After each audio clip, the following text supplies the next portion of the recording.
A disturbing and deeply entrenched health disparity is emerging across the United States and other multi-ethnic societies.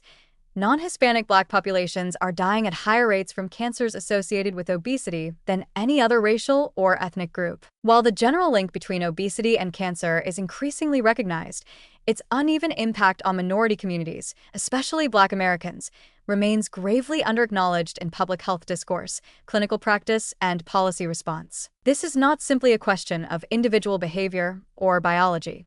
It is the result of layered structural inequalities that amplify cancer risk and reduce survival odds at every stage, from obesity onset to cancer detection, diagnosis, and treatment. The numbers are sobering. In the U.S., non-Hispanic Black women have some of the highest obesity rates in the nation. Close to 60% are classified as obese, and Black men are not far behind. Yet the consequences of these elevated obesity levels are far more deadly than in their white counterparts. Cancers strongly linked to obesity, such as colorectal, endometrial, pancreatic, liver, and postmenopausal breast cancer, are being diagnosed more frequently and at later stages in Black patients. The mortality rates for these cancers are consistently higher in Black populations, even after adjusting for stage at diagnosis and treatment. This points to a complex interaction of systemic racism, chronic stress, socioeconomic disadvantage, unequal access to care, and clinical bias. One key driver is delayed or inadequate screening. Black Americans are more likely to live in medically underserved communities, neighborhoods with few primary care providers, limited cancer screening services, and overburdened hospitals. Preventive care is often inaccessible or inconsistently delivered. Many patients are unaware of obesity as a cancer risk, let alone how it might affect their own lives, because culturally relevant health education is lacking. Screening for colorectal or breast cancer may be postponed or missed entirely, not out of negligence, but because of barriers like transportation, job inflexibility, cost, mistrust in the medical system, or simply not being told that screening is necessary. Even when cancer is detected, treatment disparities persist. Studies have shown that Black patients with obesity are less likely to receive guideline-recommended cancer care, including surgery, chemotherapy, and radiation. Clinical bias plays a quiet but deadly role here.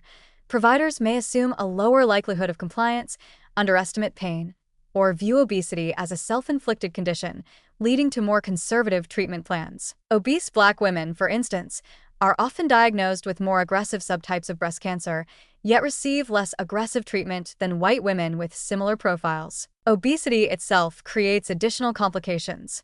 Inflammatory and metabolic changes common in obesity, such as elevated insulin, chronic low-grade inflammation, and altered hormone levels, interact with stress-related physiological responses seen in chronically marginalized populations. Chronic psychosocial stress, including that caused by racism, poverty, and discrimination, has been linked to immune suppression, cortisol dysregulation, and tumor progression. In Black Americans, this weathering effect can accelerate the biological damage from both obesity and cancer, making outcomes worse even when care is provided. Dietary and environmental factors further entrench the problem. Many Black communities are disproportionately exposed to food deserts and high-density fast food environments.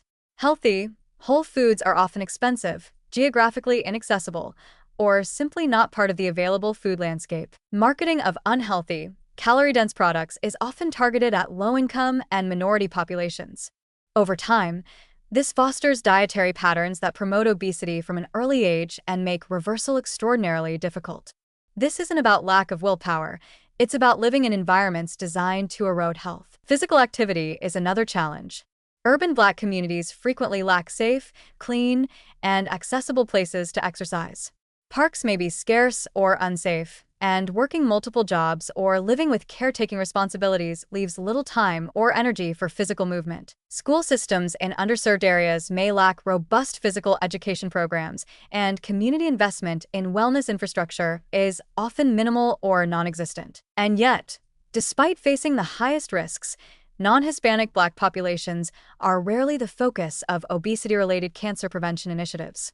Most public health campaigns use generic, one-size-fits-all messages that fail to acknowledge cultural norms, historical trauma, or the lived experiences of minority communities. As a result, they miss their mark, and the communities most in need of intervention continue to suffer silently and disproportionately. If we are serious about reducing cancer mortality, This cannot continue.